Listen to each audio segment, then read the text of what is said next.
Good day, Professor Ivan J. Ortega and classmate. Today, we're going to discuss the topic 2, the communication aids and strategies using tools of technology, preparing multimedia presentation, blogging, and preparing Petcha Kucha presentation. We hope you will all listen and learn from our presentation. Hi, good day to everyone. My name is Catherine Cortez, and for this report, I'm going to discuss the communication aids and strategies using tools of technology. Technology has taken over the world in these past decades, right? Its rapid development has made a huge impact on each aspect of life and, yes, communication. But how huge is its impact in communication? By the way, what is communication aid? A communication aid helps an individual to communicate more effectively with people around them. Communication aids are also referred to as AAC devices. AAC devices refers to augmentative and alternative communication, which is defined as a huge range of techniques which support or replace spoken communication. These include gesture, signing, symbols, word boards, communication boards, and books, as well as voice output communication aids or VOCAs. There are two main types of AAC system: unaided communication and aided communication. Unaided communication does not use additional equipment. It's just body language, gesture, vocalization, signing are typically used. Aided communication uses equipment, but this ranges from low-tech to high-tech method, with pictures and symbols often used instead of, or together with words and with alternative hardware options available to provide access. We used a low-tech method of communication like a simple laminated communication book to carry around with a few pages of pictures or symbols would be a communication aid.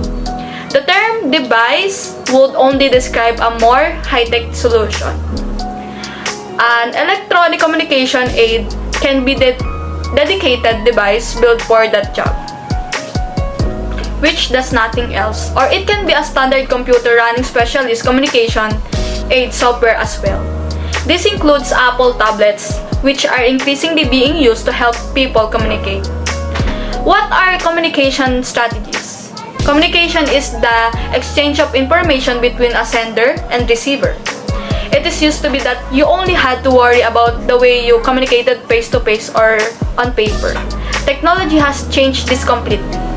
It is important for people to take into account every aspect of how they are relaying information. This is where communication strategies come into play.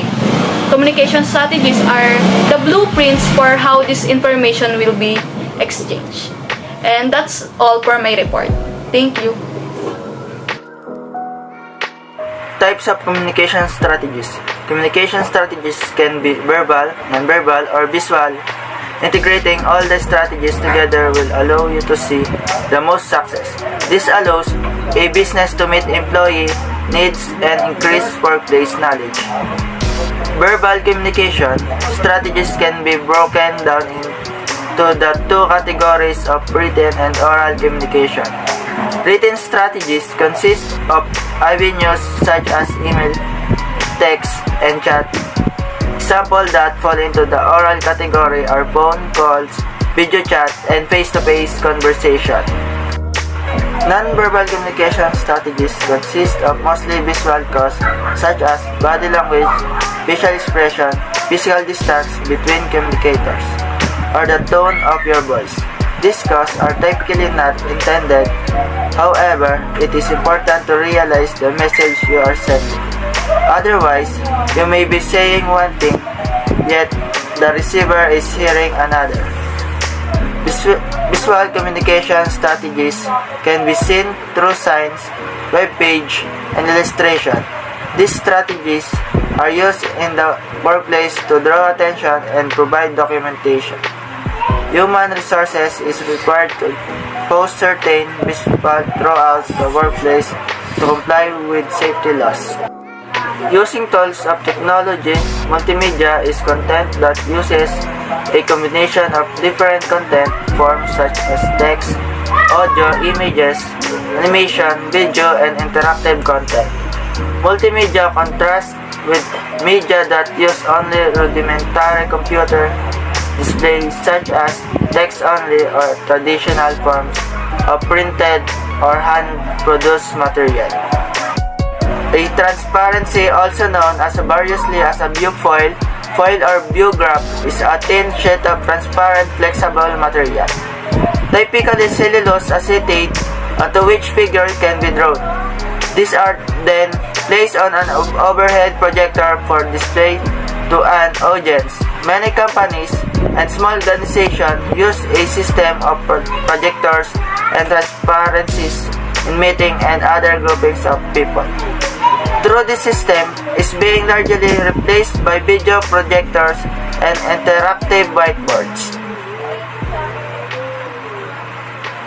Video is an electronic medium for the recording, copying, playback, broadcasting, and display of moving visual media. Rules that can help us to present a good presentation: 10, 20, 30, 10 slides, 20 minutes, 30 point front. 166. One main idea, 6 bullet points, 6 words per bullet. 7 lines, 7 words. 4 P's. Prior preparation prevents poor performance of the person putting on the presentation. In summary, this topic is about the effect of technology and communication and how it helps us. We can't deny that despite the cons of technology, the pros help us a lot. It makes the process communication easier and efficient. How to prepare a multimedia presentation. Technology is a part of just about every home today. Computers make it possible for us to create presentation and be able to share information with people anywhere. Youth need to understand these technologies and be able to use them effectively so they are prepared for the future. A multimedia presentation is a standalone presentation that includes information presented with slide, video, or digital presentation, and includes sound, which might be a narrative, music, or sound effects. The multimedia presentation is part of the presentation contest at the county and state. Why do a multimedia presentation? Expand technology skills. Opportunity to present with technology.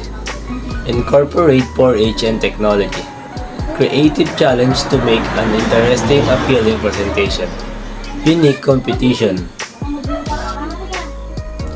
Possible uses. Promote a business. Showcase special events such as county fair or graduation. Contest rules. It is a fully automated presentation, 610 minutes in length, using Microsoft PowerPoint. The presentation is completely freestanding and only requires an introduction by the presenter. It has verbal commentary built into the program. Presentation should be related to 4H, the 4H member, 4H experience, or 4H project related. The presentation will use Microsoft PowerPoint and can include video and sound in the PowerPoint. The presenter should use Microsoft PowerPoint 2000 or greater. No CD players or boomboxes are allowed. The participant may bring their own computer, which may have different software programs beside Microsoft PowerPoint. The participant may also use Flash and other programs to enhance their presentation if the program is on their personal computer. Speakers are expected to introduce the multimedia entry with a prepared introduction including the title, how the presentation is relevant to a porridge experience, and a brief overview of the presentation. When beginning a multimedia project, you must ask and answer this basic question. What is your message? Who is your audience? And how can I structure the message? An introduction, body, and conclusion should be present within the audio-visual presentation. Carefully plan your presentation and write a script or storyboard that will describe each scene, who or what will be featured, narration, and visuals. You are creating a meaningful story or message on your computer using a variety of techniques such as PowerPoint, slides, and video. Additional porridge communication resources include the versatile porridge presentation, the 4 P's of planning a presentation, getting ready to give a porridge presentation, presentation visuals, using PowerPoint in porridge presentation, evaluating a porridge presentation, how to prepare a multimedia presentation, how to prepare a porridge radio public service announcement. 7 ways to enhance your PowerPoint presentation with multimedia. To make your PowerPoint presentation more engaging, you can spruce it up with multimedia. Here are 7 easy ways you can enhance it with music, images, and videos. 1. Crop pictures to fit shapes. Shapes are a great way to make a PowerPoint presentation as visual as possible, giving you clear areas that draw the eye and make information easy to understand. To add even more visual flair, you can also crop an image to make it automatically fit inside your shape. Ito po yung maganda na paraan upang gawin ng isang PowerPoint bilang visual na napapadaling maunawaan. 2. Play music in the background during a presentation. Here's a fun tip. Punch up your PowerPoint presentation with some tunes. While playing music in the background certainly isn't always appropriate, adding audio for the duration of your presentation is an easy process that can make your slides a bit more interesting. Ito po yung presentation na mayroong music background na nagbibigay din ng aliw sa mga tagapakinig. 3. Combine shapes to create a custom shape. Sometimes, if you're working on a presentation in PowerPoint, the standard shapes in the program might not suit your needs. We show how to merge multiple shapes to create your own custom shapes. Add sound effects to animation. The more interesting your PowerPoint slides are, the more engaged your audience will be. A great way to spice on your bullet points or image in a slide is to not only add animation but also add audio to the animation. Ito po yung nagdadagdag ng sounds para sa animation upang mas mapaganda ang pagpe-present. 5. Remove the background from a picture. The remove background feature is PowerPoint 2016 helps you eliminate distracting backgrounds so the important parts of your image are front and center. In a few simple steps, you can create praiseworthy presentation and nobody will ever know you did all that fancy image editing right within PowerPoint. Ito po ay makakatulong alisin ang mga nakakagambalang background upang ang mga mahalagang bahagi ng iyong larawan ay nasa harap at gitna. 6. Insert a screenshot or screen clipping. A PowerPoint deck is a prime example of an office document that brings together many types of rich media, and when you have a presentation with more than 20 slides, importing files can be tedious and take a lot of time. To help easy the time image importing, the built-in screenshot button can speed up your PowerPoint deck creation. Ito po yung nilalagay ang screenshot o screen clipping sa isang PowerPoint deck. Ito po ay isang pangunahing halimbawa ng isang dokumento ng office na pinagsasama-sama ang maraming uri ng rich media. 7. Embed YouTube videos. Incorporating rich media in your PowerPoint presentation is a sure way to keep your audience more interested.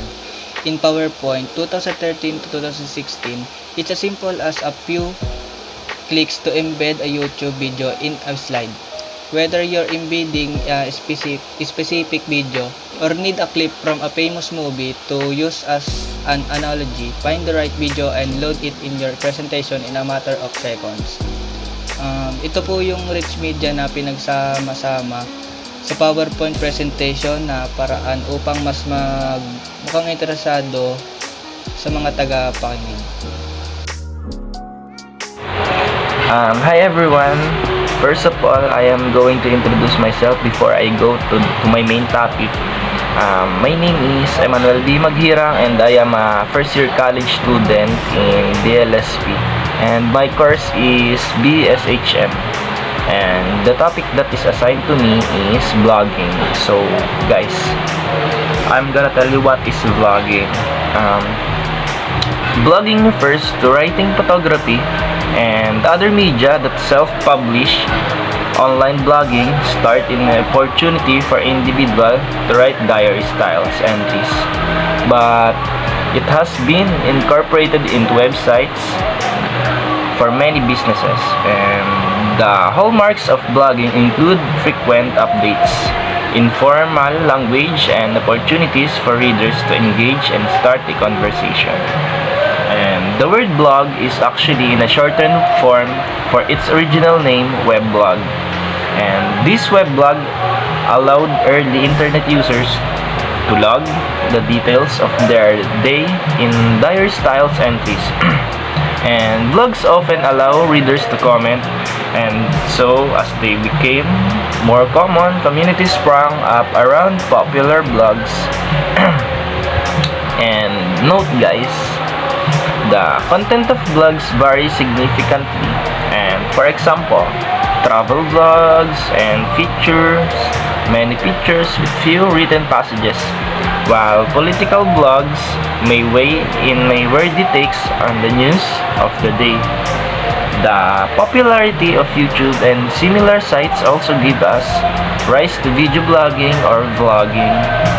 Like most internet-based innovations, may entrepreneurs saw marketing potentials in having a blog, and adoptions of blogging among the business community help further increase the popularity of the medium.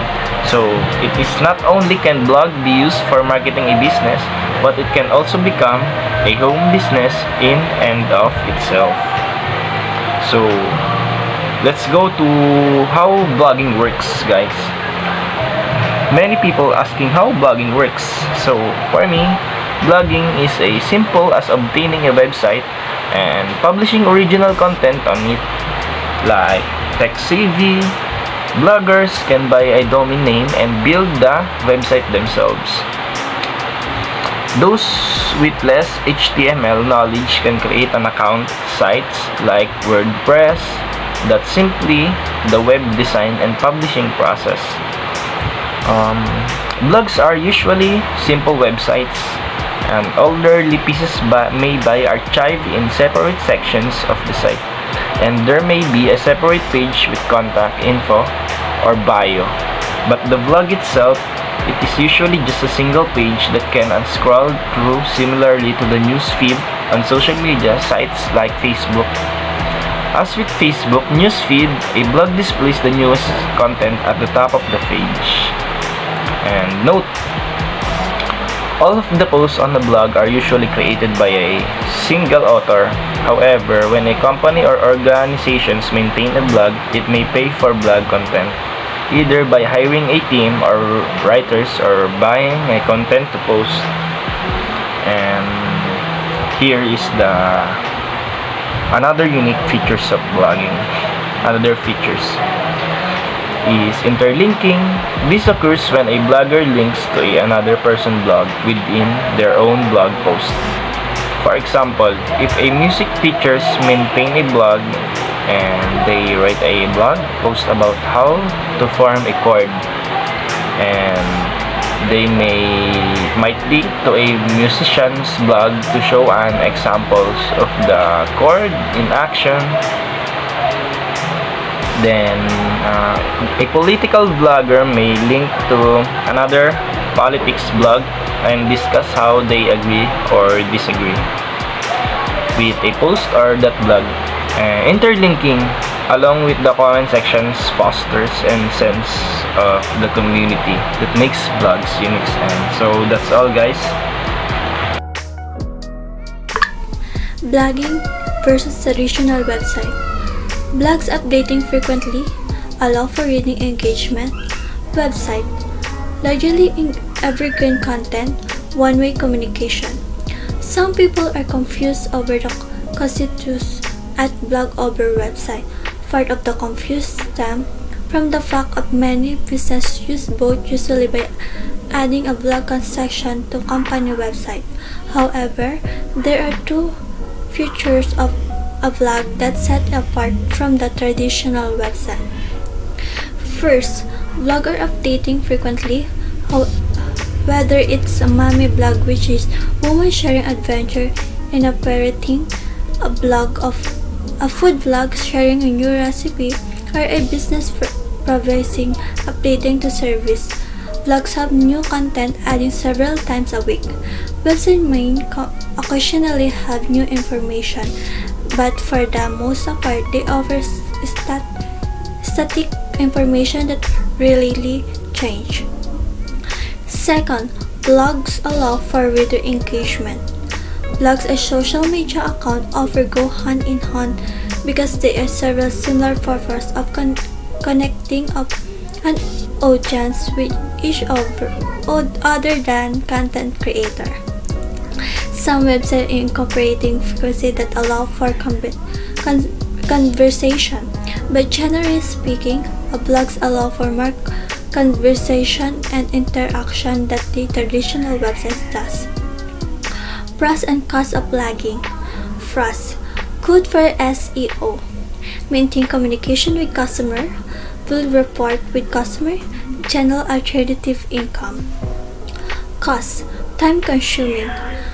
Constantly require fresh idea. Payoff of its deadline. Blogging and itself want general income. Pros explained. Good for SEO. Search for engaged, love new content, and as a result, blogging is a great searching engage optimization SEO tool. A definite feature of blogs is the frequency with which they're updating. Their fresh content help improve website SEO performance. Maintaining communication with customers. Blogs posts can keep your customer and clients up to date on what's going on. Let them to know about new details and improved tips. The more frequently you post useful content, the more often that customers visit your blog, and the more likely they are to spend money. Build rapport with customer. Not only does blogs allow you to show off what you know, building your expertise and creativity, but people can be also most comments and interact with you that allow customers to get to know you and hopefully develop relationships that turn to purposes. General alternative income. Successful blog can be make money themselves, allow you to product of service. Blog can be general income from alternative sources such as advertising or affiliating product. Tip blogging applicable and portable, making a great option for people who want to be lifestyle entrepreneur. Cost explained. Time consuming. The successful of blogging comments for having people return. They only return when their new stuff are read. The meaning vloggers and need general content at least several times a week to be affected to engage reader and increasing SEO. Constantly require fresh idea. Posting several times per week won't be beneficial It is ideal, fresh, and engaged.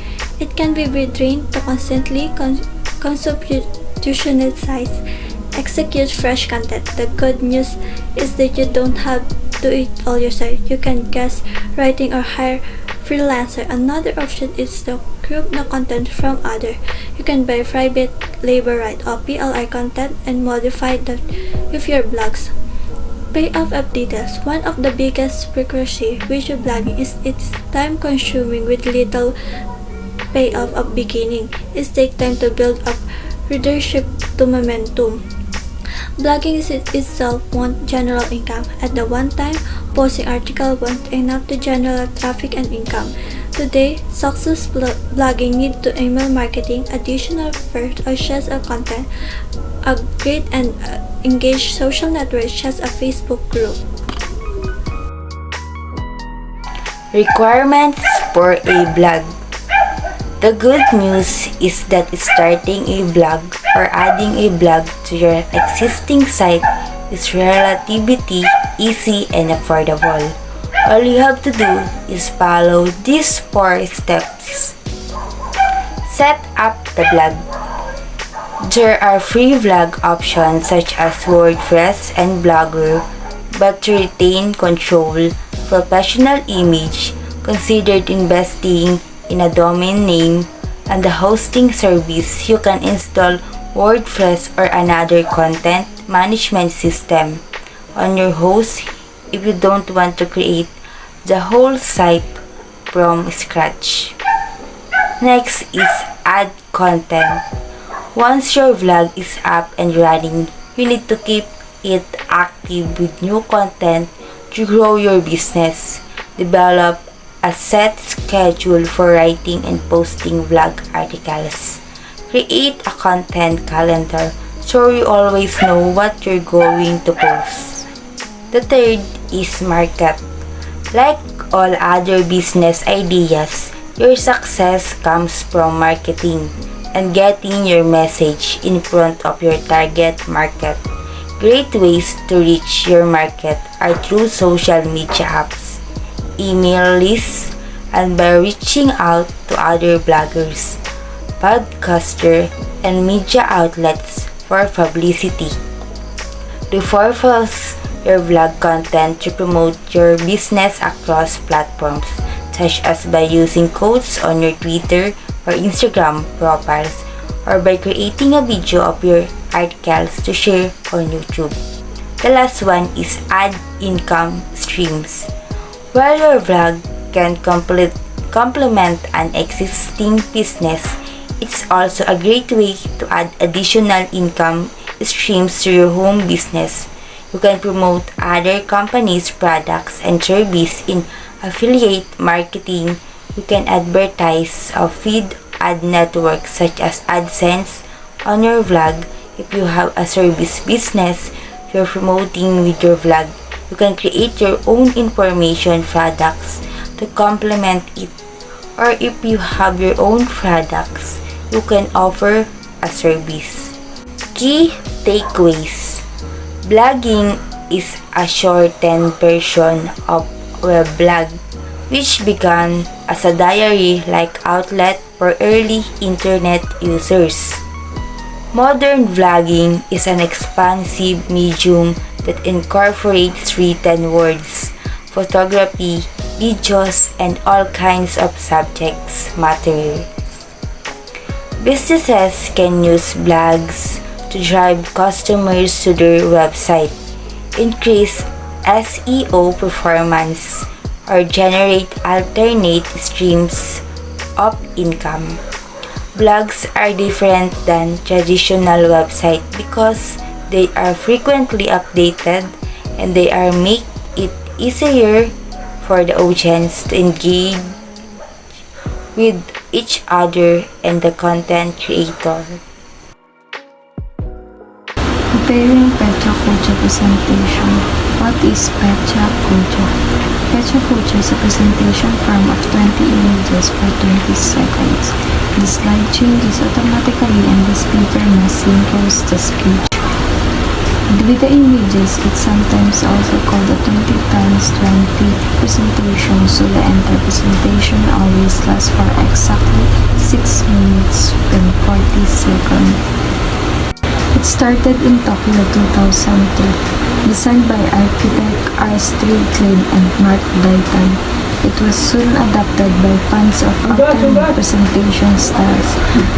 Similar to the short lane focus on elevator speech, Pecha Kucha relies upon concision and brevity by applying a limit on the number of slides.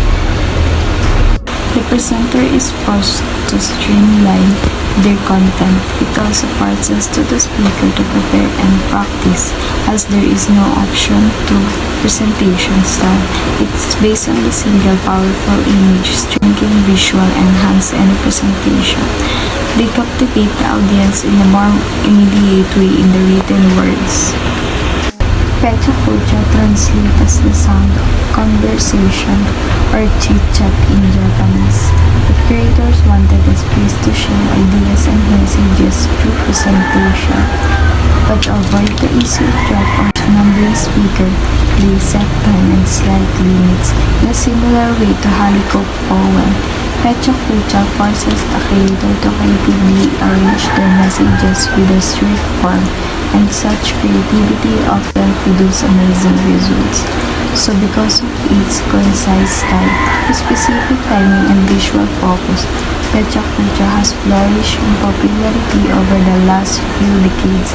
You can and many Kucha presentation example in their website. What is Pecha Kucha Night? Pecha Kucha Night rapidly expanded from a presentation style to an event. The first Pecha Kucha Night happened in a creative space in Tokyo. Hosted by its founders, they wanted creativity minds to come together in a fun way to share whatever they had to say. The topics range from holiday photos to political messages. As long as a speaker stick to the 20 times 20 format, there are no 1,149 cities around the world. The post Pecha Kucha Night. People are globally down to the ideas for the creativity and inclusivity. Local communities get involved and offered sure the tonal world concept is not specific to their city. A thing's called the Handshake Agreement connects Pecha Kucha Tokyo's HQ with local hosts to keep consistency and from while allowing freedom to adapt to different city cultures.